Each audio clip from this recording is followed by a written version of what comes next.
शिव बाबा याद है ना। ओम शांति। सुनते हैं 24 अप्रैल 73 के अव्यक्त बाप दादा के मधुर महावाक्य। आज की अव्यक्त वाणी का टाइटल है अलौकिक जन्म पत्री। ज्ञान के सागर, सर्व महान श्रेष्ठ मत के दाता, कर्मों की रेखाओं के ज्ञाता, सर्व आत्माओं के पिता शिव बोले। आज की मुरली में बाबा ने सभी से ज़्यादा कौन सी चीज़ अपनी तरफ आकर्षित करती है। दूसरा, बाबा ने अंगत रूप में कल्प पहले का गायन कौन सा है। तीसरा, महानता की कमी का कारण क्या है। और पहली मान्यता व सर्व मान्यताओं में श्रेष्ठ मान्यता कौन सी है। और लास्टली बाबा ने जन्म पत्री में दशा राशि भाग्य को कैसे जान सकते हैं। तो आओ सुनते हैं 24 अप्रैल 73 की मुरली अलौकिक जन्म पत्री। इस समय सभी मास्टर सर्वशक्तिवान स्वरूप में स्थित हो। एक सेकंड में अपने संपूर्ण स्टेज पर स्थित हो सकते हो। इस रूहानी ड्रिल के अभ्यासी बने हो। एक सेकंड में जिस स्थिति में अपने को स्थित करना चाहो उसमें स्थित कर सकते हो। जितना समय और जिस समय चाहें तभी स्थित हो जाओ। इसमें अभ्यासी हो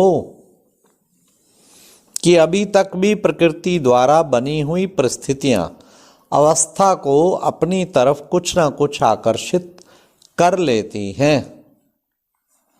सभी से ज़्यादा अपनी देह के हिसाब किताब रहे हुए कर्म भोग के रूप में आने वाली परिस्थितियां अपनी तरफ आकर्षित करती हैं।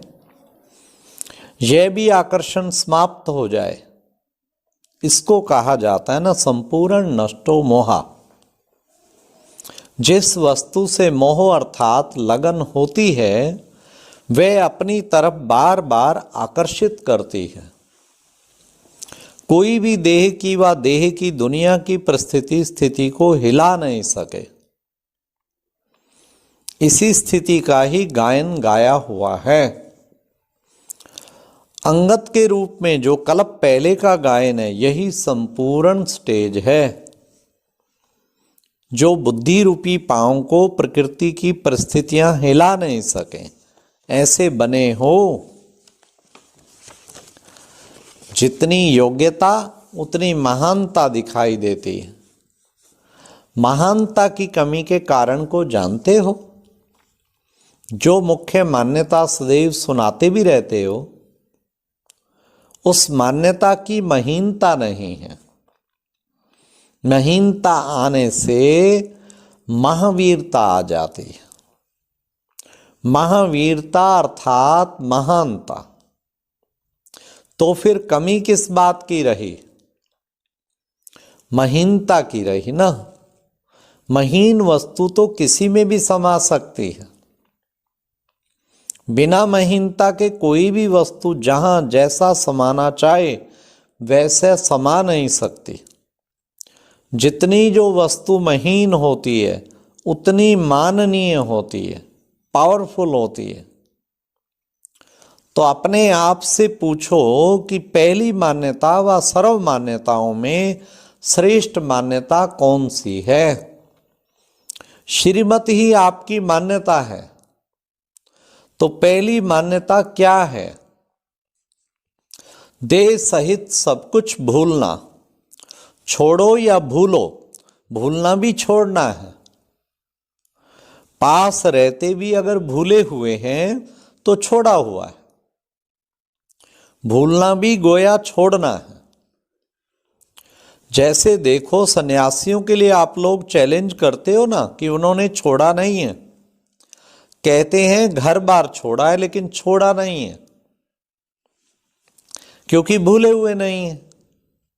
ऐसे ही अगर सर्कमस्टांसेस प्रमाण बाहर के रूप से अगर छोड़ा भी अर्थात किनारा भी किया लेकिन मन से यदि भूले नहीं है तो क्या उसको छोड़ना कहेंगे। यहां छोड़ने का अर्थ क्या हुआ? मन से भूलना।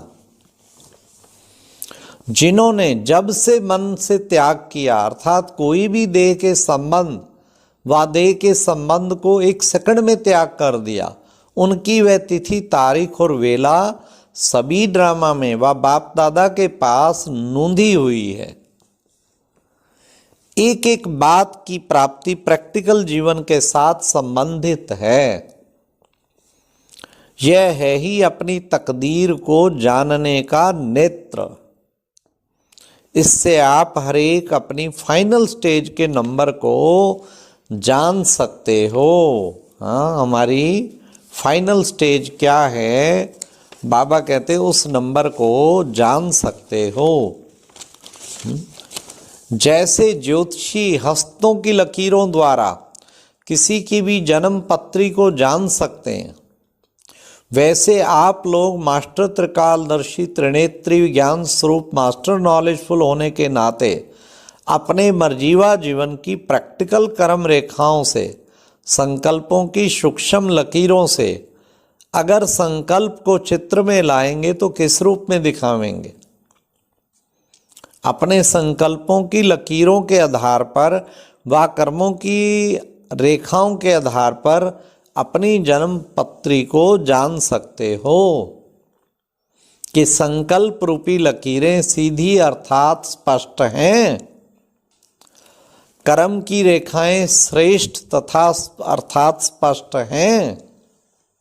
एक तो यह चेक करो, बहुत काल से स्थिति में व संपर्क में श्रीमत के प्रमाण बिताया है क्या? यह है काल अर्थात समय को देखना। समय अर्थात बहुत समय के हिसाब से संबंध रखता है। समय अर्थात वेला का प्रभाव भी जन्म पत्री पर बहुत होता है। बहुत समय का मतलब यह नहीं कि स्थूल तारीखों वर्षों के हिसाब से नहीं, लेकिन जब से जन्म लिया तब से बहुत समय की लगन हो। सभी सब्जेक्ट्स में यथार्थ रूप से कहाँ तक बहुत समय से रहते आए हैं, इसका हिसाब जमा होगा ना। मानो कोई को 35 वर्ष हुए लेकिन अपने पुरुषार्थ की सफलता में बहुत समय नहीं बिताया, तो उनकी गिनती बहुत समय में नहीं आएगी। अगर कोई 35 वर्ष के बदले 15 वर्ष से आ रहे हैं, लेकिन 15 वर्ष में बहुत समय से पुरुषार्थ की सफलता में रहा है, तो उनकी गिनती जास्ती में आएगी। बहुत समय सफलता के आधार पर गिना जाता है, तो वेला का आधार ही हुआ ना। बहुत समय के लगन में मगन रहने वाले को प्रारब्ध भी बहुत समय तक प्राप्त होती है। प्रारब्ध भी बहुत समय तक प्राप्त होती है। अल्पकाल की सफलता वालों को अल्पकाल अर्थात 21 जन्मों में थोड़े जन्म की प्रारब्ध होती है, बाकी साधारण प्रारब्ध। इसलिए ज्योतिषी लोग भी वेला को महत्व देते हैं। बहुत काल से निर्विघ्न अर्थात कर्मों की रेखा क्लियर हो, उसका आधार जन्म पत्री पर होता है। जैसे हस्तों की लाइन में अगर बीच बीच में लकीर कट जाती है तो श्रेष्ठ भाग्य नहीं गिना जाता, वह बड़ी आयु नहीं मानी जाती है। वैसे ही यहाँ भी अगर बीच बीच में विघ्नों के कारण बाप से जुटी हुई बुद्धि की लाइन कट हो जाती है, वह क्लियर नहीं रहती है, तो बड़ी प्रारब्ध नहीं हो सकती। जैसे अपने आप को जान सकेंगे, अभी अपने आप को जान सकेंगे कि हमारी जन्म पत्री क्या है, किस पद की प्राप्ति नोंधी हुई है। जन्म पत्री में दशाएं भी देखते हैं। जैसे बृहस्पति की दशा रहती है, क्या बहुत समय बृहस्पति की दशा रहती है? बार बार दशा बदलती रहती है। हाँ, कभी बृहस्पति की, कभी राहु की। अगर बार बार बदलती है अर्थात निर्विघ्न नहीं है, तो प्रारब्ध भी बहुत समय के लिए निर्विघ्न राज्य में नहीं पा सकते। तो दशाएं चेक करो कि शुरू से लेकर अभी तक कौन सी दशा रही है।